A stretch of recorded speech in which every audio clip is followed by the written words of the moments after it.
Bismillahirrahmanirrahim. Assalamualaikum warahmatullahi wabarakatuh. Di sini kami dari kelompok 6 yang beranggota 3 orang dan saya sendiri Andri Fareza sebagai moderator dan teman saya Hanaya Siotang dan teman saya lagi Afriza Tania. Baiklah, mulailah presentasi kami pada hari ini. Hukum bisnis adalah sekumpulan aturan yang mengatur berbagai aktivitas bisnis termasuk perdagangan, industri, dan keuangan yang melibatkan pertukaran barang, jasa, produksi, dan investasi. Aturan ini memberi pedoman tentang bagaimana kegiatan bisnis seharusnya dilakukan serta prosedur yang harus diikuti oleh pelaku bisnis saat berinteraksi. Menurut Dr. Johannes Ibrahim, hukum bisnis penting untuk menciptakan kepastian hukum dan menetapkan hak serta kewajiban pelaku bisnis. Hukum bisnis mencakup berbagai aspek seperti perjanjian, kewajiban kontrak, perlindungan konsumen, dan penyelesaian sengketa. Tujuannya adalah menjaga stabilitas dan keadilan dalam bisnis. Hukum ini juga mengatur kontrak, hak, dan tanggung jawab hukum, serta risiko yang ada dalam setiap keputusan bisnis. Dengan memahami dan mematuhi prinsip-prinsip hukum bisnis, pelaku usaha dapat menjalankan kegiatan mereka sesuai regulasi, melindungi diri dari konflik, dan mengelola risiko yang mungkin akan timbul. Selanjutnya, hukum ketenagakerjaan. Hukum ketenagakerjaan adalah sarana yang memberikan perlindungan dan kepastian hukum bagi para pekerja dalam menjalani hubungan kerja, baik perjanjian yang tertulis maupun tidak tertulis. Peraturan ini mengatur hak dan kewajiban antara pekerja dan pengusaha termasuk ketentuan mengenai pembayaran upah serta prosedur untuk menyelesaikan perselisihan yang mungkin timbul. Dengan adanya hukum ketenagakerjaan, diharapkan hubungan kerja berjalan lebih adil dan teratur, mencegah potensi konflik yang dapat menimbulkan gejala sosial dalam masyarakat. Hukum ini juga berperan sebagai melindungi hak-hak pekerja, memastikan bahwa mereka memperoleh perlakuan yang layak, serta memberikan jaminan bahwa upah dan kondisi kerja yang mereka terima sesuai dengan standar yang telah ditetapkan oleh undang-undang. Hukum ketenagakerjaan terdapat 2 jenis sumber utama yang dijadikan landasan dalam penyusunan kebijakan dan pelaksanaan hukum ketenagakerjaan, yaitu 1. Sumber hukum tertulis. Sumber hukum tertulis meliputi segala peraturan formal yang telah ditetapkan oleh otoritas negara atau lembaga yang berwenang.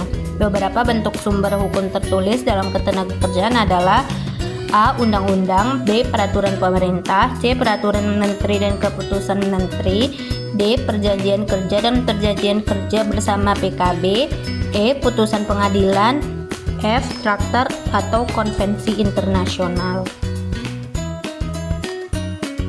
Hubungan hukum bisnis dan hukum ketenagakerjaan. Hubungan antara hukum bisnis dan hukum ketenagakerjaan sangat penting dalam konteks pengelolaan sumber daya manusia di perusahaan. Kedua bidang hukum ini saling terkait dan berpengaruh satu sama lain, yang mempengaruhi cara perusahaan beroperasi dan berinteraksi dengan pekerja. Berikut ini adalah beberapa aspek utama yang menunjukkan hubungan tersebut. Yang pertama, perlindungan hak pekerja dalam konteks bisnis. Hukum ketenagakerjaan berfungsi untuk memberikan perlindungan bagi perusahaan. Yang kedua, pengaturan hubungan kerja. Pengaturan hubungan kerja melalui kontrak merupakan elemen penting dalam hukum bisnis.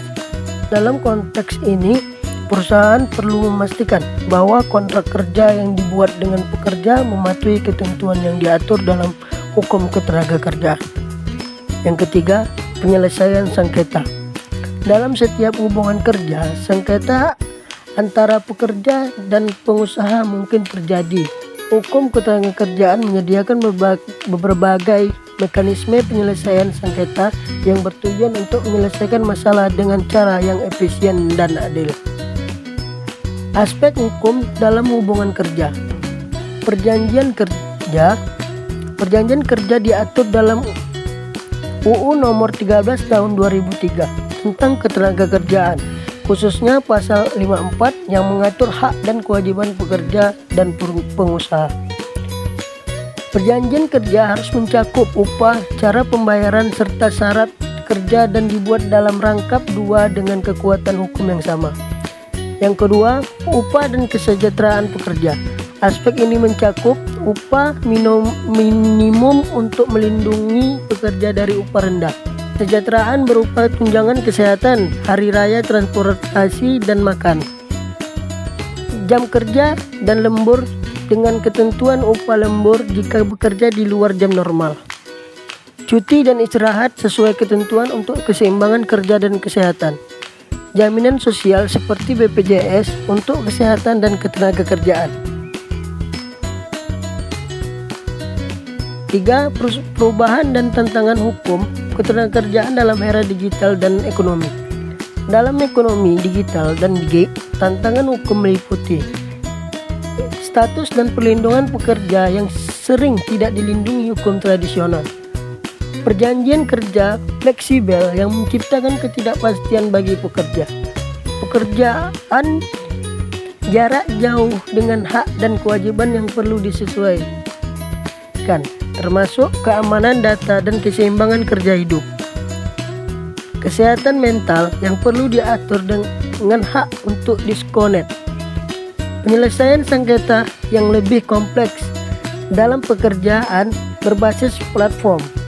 Perlindungan sosial untuk pekerja gig yang belum memadai. Tantangan ini mendorong pembaruan hukum ketenagakerjaan agar lebih sesuai dengan perubahan teknologi dan model kerja fleksibel.